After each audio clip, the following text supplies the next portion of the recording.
The soil came up dark and cold in her hand, the good kind of cold, the kind that meant moisture had held through the dry weeks. She pressed her thumb into it, felt it give the right amount, and set it back down.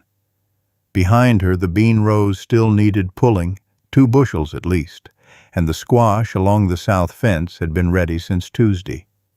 She picked up her basket and moved to the next row. Across the fence line, smoke was coming from the alderman place. It had been empty 3 years. She stood and looked at it, the thin gray thread rising straight in the still morning air. The chimney she had watched go cold the autumn alderman's widow left for her sister in Topeka. Then she went back to the beans.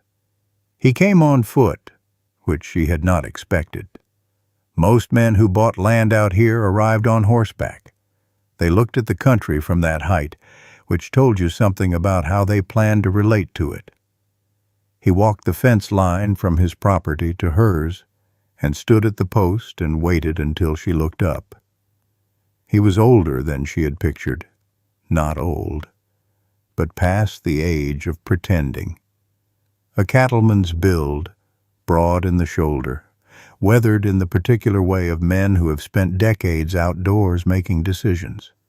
He held his hat in both hands. She kept her hands on the bean plants and waited. He looked at the rows behind her. Not at her, at the rows. He studied them with the attention of a man reading something in a language he almost knew. His name was Daniel Carr. She had heard it from the woman at the postal window 2 weeks before, delivered with the efficiency of a town that had already decided what it thought. Cattle money. No wife. Bought the alderman place without seeing it first, which people found either admirable or reckless, depending on their disposition. He turned his hat once in his hands. Wondering if you'd sell seed. She straightened up and set the basket on her hip. What kind? Winter wheat, if you have it, and whatever you think that ground wants. She looked at him a moment, at the way he said it. Not what he wanted, what the ground wanted, according to her. Come back in 2 days. I will have it sorted. He put his hat back on. Thank you, ma'am. He walked back the way he came, and she stood there a moment longer than she needed to before she went back to the beans. By the time he came back, she had done more than sort seed. In the early dark of the morning before, she had walked his fence line and read what she could of his soil from what grew wild at the edges. Foxtail coming in thick along the east edge, where it had no business being that heavy. A low corner near the east field that would hold water wrong in a wet spring. She had the seed on the table in cloth bags when he arrived. The wheat, a bag of dry beans she had set aside for his kitchen garden after walking his south fence in the dark. That ground caught afternoon light that would suit them, something she had watched from her own property for 30 years without ever having a reason to say so until now, and a paper of notes on the east field she had written and then considered not giving him. She gave it to him. He read it without rushing. Turned to the second page. Read that too. Then he folded it carefully and put it in his coat. You have walked the line. This morning. Something crossed his face and closed again. She told him the wheat had to go in before the end of the month, that it looked wrong to plant into cooling ground, but that was the nature of winter wheat. It needed the cold to do what it was going to do. He listened the way people listen when they are storing information rather than waiting for their turn to speak. He paid for the seed and moved to the door, then stopped with his hand on the frame. If something does not take, I would rather know sooner. I will tell you. The door swung shut behind him, heavy on its hinges, and the kitchen held the smell of the stove and the cold air he had brought in with him. He came back because the questions got better. The first week he asked about depth. How deep to run the seed drill on that particular soil? Practical. She answered it. The second week he asked about rotation, how she moved crops between fields across years to keep the ground from giving out. Less practical. The kind of question that required thinking about land as something with a future rather than a resource with a present. She answered that one differently. Sat down at the table and drew it out on the back of an envelope. This field, this year, then this, then this. He sat across from her and followed it without interrupting. When she looked up, he was watching her hands, not the envelope. She put the pencil down. He asked one more question about the rotation, thanked her, and left. The envelope was still on the table. She turned it face down and went to check the stove. October moved the way it always did on this ground. The garden coming in faster than one pair of hands could manage some days, the cellar filling row by row, the fields going quiet after the plowing was done. She had farmed this land long enough to know the rhythm of it the way she knew her own breathing. What needed doing when, and in what order, and what happened to a farm that got the order wrong. The plowing she hired out every August, the heavy cellar work too when the stores got deep enough to need a second pair of hands. The rest she did herself, and had for years. The farm showed it, in the straight rows, in the clean ditches, in the soil that gave back because it had not been robbed. She was in the barn one afternoon when she heard him at the fence. She had not heard him cross the field. He held his hat at his side. "I owe you an apology." She waited. Ran the drill too shallow on the north field. First pass. He kept his eyes on her. "Thought I knew better."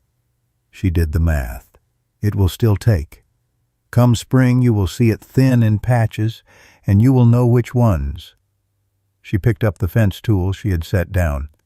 "Next time, run it at what I told you." "Yes, ma'am." He put his hat on and went back across the field. The seed saving took most of a morning in late October. She did it every year, had done it since her first harvest on this land, before the marriage went the way it went, before she understood the farm would be hers alone to manage or lose. She selected from the best heads of each crop, dried them, labeled them, stored them in the root cellar where the temperature held steady through winter. Some of her wheat seed carried 30 years of selection on this specific ground. It knew the soil, it knew the weather patterns. It had been chosen year after year to be exactly what this place required. She was at the table with the wheat spread on cloth when he appeared at the fence. She brought him in and showed him what she was doing, held up a head of wheat and walked him through the selection. The fullness of the kernel, the strength of the stem. He picked one up and turned it carefully in his fingers. She told him these seeds had been on this land since before the war. He set it back down with more care than he had picked it up with. She told him about the planting, that it had to go in now, into ground that looked finished and cold and done, that it seemed wrong every year, and every year the wheat came up in March, like it had never considered not coming up. The cold was not the enemy of winter wheat. The cold was the thing it had been waiting for. He was quiet a moment, looking at the seed on the cloth. Then he looked up at her, and it comes back stronger for it. She held his gaze. Every time. He looked at the bean bag still sitting on the edge of the table. South side. Afternoon light. Your ground over there is sandier than mine. Beans will do better in it than wheat would. He picked up the bag. She could see him filing it alongside everything else she had told him. He asked 2 more questions about seed storage, thanked her, and left. She stood at the table after the door closed and looked at the seeds spread on the cloth. Then she gathered them and went to the root cellar. Ruth Halverson came to the gate on a Friday afternoon and had not come to borrow anything. She stood on the roadside and spoke with the careful warmth of a woman delivering concern she had organized in advance. A man in Daniel Carr's position had options that a woman in Margaret's position perhaps did not fully appreciate. There was a Delaney girl whose family had the spread east of town, young, sensible, the kind of match that made obvious sense to anyone looking clearly at the situation. Ruth let that sit, then said that Margaret had built something admirable here, that some things were better left undisturbed rather than risked on a hope that might not materialize. She went back up the road. The chickens moved around Margaret's feet, indifferent. The stove needed wood. The root cellar needed the last of the turnips brought up before hard frost. She got the wood and brought up the turnips. That evening, after supper, she sat at the table and looked at the kitchen. The cast-iron pan her mother had sent with her when she left Ohio, the canning jars on the high shelf catching the last of the kerosene lamp's light, amber and still. The chair across from hers that nobody sat in. She was 54 years old. She had spent a long time learning not to want things she could not hold on to. She banked the stove and went to bed and lay in the dark, and told herself Ruth Halverson was not wrong. That sensible was its own kind of kindness, that the farm was enough, and had always been enough. She almost believed it. The frost came with no warning that amounted to anything. She felt it before dawn, the particular edge that meant business. Not the usual November cold, but something with intention behind it. She stood on the porch and looked at the sky and knew they had until nightfall, maybe a little past.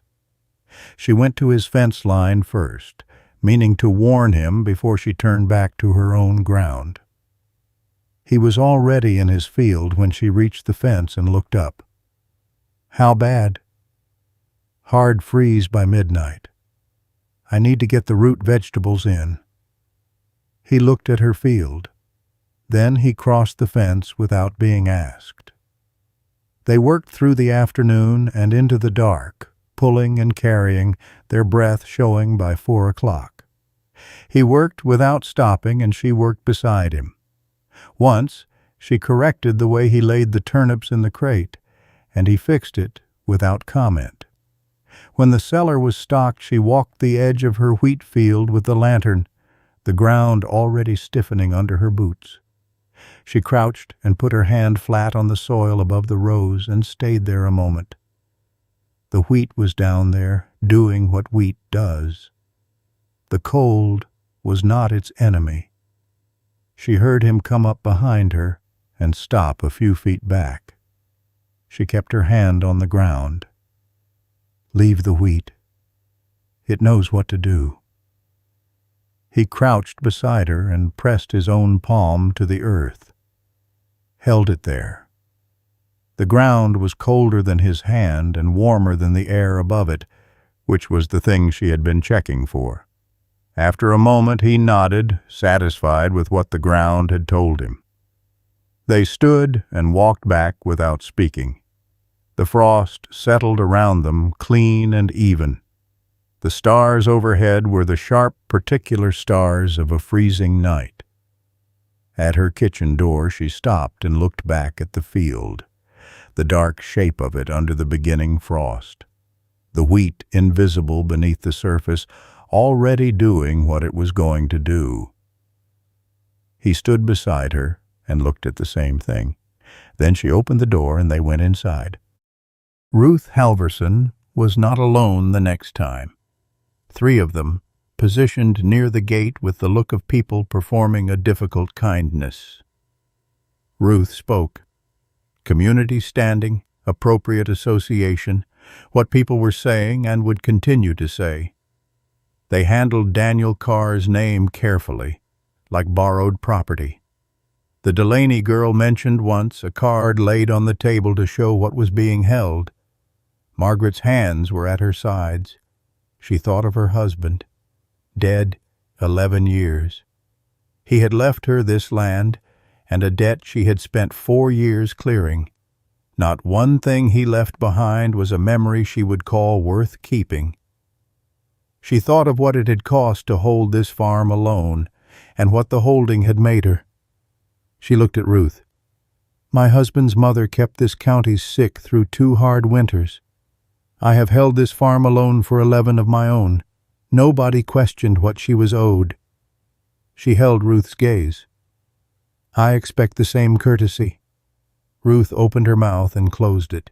The 3 of them went back up the road, their good dresses stiff in the cold. Daniel was at his fence line. She had not known he was there. He stood with his hat in both hands, looking at her with an expression she had no practice reading on anyone's face. Then he put his hat on and went back to his field without a word. She went back to work and kept her hands busy until they were steady for the right reasons. The ground froze the first week of December and stayed frozen. There was no practical reason for his visits now, and he made no pretense of one. He came in the early evenings when the light was already gone, knocked at the door, sat at the table and talked about the land, what it would want in spring, what he should put in the south field and why, the equipment he needed and did not know he needed yet. The first time she set coffee in front of him because the cold had followed him in. The next time there was stew enough for 2. After that, neither of them named the change. The chair across from hers had someone in it in the evenings, and the kitchen was warmer than it had been in some years. One evening she told him about the apple trees. Her husband's choice, not hers, planted in the first year when everything still seemed possible. She had considered taking them out after he died. She had not, for reasons she did not go into. She moved past it, and he let her. He told her about Missouri in return. A farm, a father who worked it without joy. A decision made at 17 that looked different at 58 than it had at the time. He said it the way people say things they have carried a long distance and are setting down carefully. The stove ticked. The lamp threw its amber light across the table between them. One evening she fell asleep in her chair. She woke to the stove banked, and a quilt from the chest at the foot of her bed laid across her shoulders. The lamp was turned low. The front door was latched from the inside. That meant he had gone out through the back. She sat with the quilt around her in the banked stove quiet for a while, listening to the wind move across the flat land outside. Then she went to bed. He came one evening in the second week of December, and they talked through the spring rotation until the conversation reached its natural end, and neither of them moved toward leaving. The lamp was low. The wind had come up outside, the dry December kind that moved across flat land without stopping. The stove was doing its steady work. He set his hat on the table.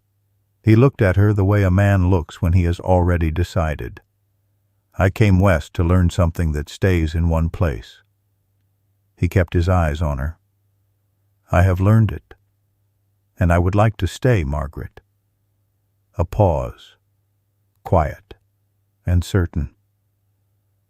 "I am asking if you will marry me." The wind moved outside. A log shifted in the stove. She looked at this man, who had stood at her fence and asked what the ground wanted, not what he wanted, who had taken her corrections without his pride getting between him and the information, who had crouched in the dark with his hand flat on frozen ground and trusted her word for what was alive underneath it, who had seen her stand for herself at the gate and asked nothing from her afterward. She had spent 30 years learning how to want things quietly enough that the wanting did not cost her anything. She understood now, sitting across from him in the low lamplight, that the wanting had been costing her something all along. She reached across the table and took his hand, turned it over and looked at it. The work in it. The patience of a man who had learned, late, to know ground from the inside rather than the saddle. Then she looked up at him. Yes. He let out a breath, long and slow. His hand closed around hers. He held it the way you hold something you have been careful with and mean to go on being careful with. They were married on a Saturday in January. The sky the pale flat white of a Kansas winter, the church cold enough that the minister's breath showed between the words. The town came the way towns come, some out of warmth, some out of wanting to see, some because attendance was its own kind of position. Ruth Halverson sat in the third pew with her hands folded and her face arranged into something that was working hard to be generous. Outside after, in the thin winter light, the usual words. Then his hand at the small of her back, and the wagon waiting, and the road home through the frozen fields. Both of them quiet the way people are quiet when the necessary thing has been said, and everything after it is just living. The farm in winter had a different sound with two people in it, two pairs of boots at the door, his larger knocked clean on the step each evening, two cups on the table in the morning, the stove always going, something always on it, the kitchen holding its warmth differently now, the way a room holds warmth differently when it is not waiting for anyone. The wheat was under the snow, and she knew it was there. She had walked the fields in the early weeks of the new year and pressed her hand to the ground the way she always did, reading for what she could not see. It was there. Coming. The cold had done what the cold was supposed to do, and the ground would give it back in March, green and certain, the same way it had every year for 30 years. She was at the stove on a morning in February when she heard him in the yard, his voice low. Then a child's answering.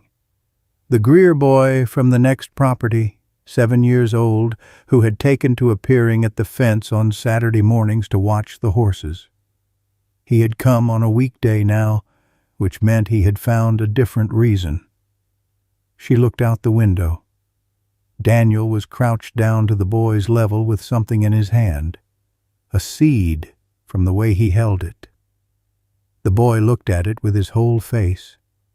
Daniel said something, and the boy nodded with the particular certainty of a child who has just been told something true that he already suspected. She turned back to the stove. Outside, the boy's voice rose with a question, and the answer came back low and patient, and she could not make out the words and did not need to. The wheat was in the ground. Spring was 6 weeks out. The apple trees along the south fence were still bare, but she knew what was in them.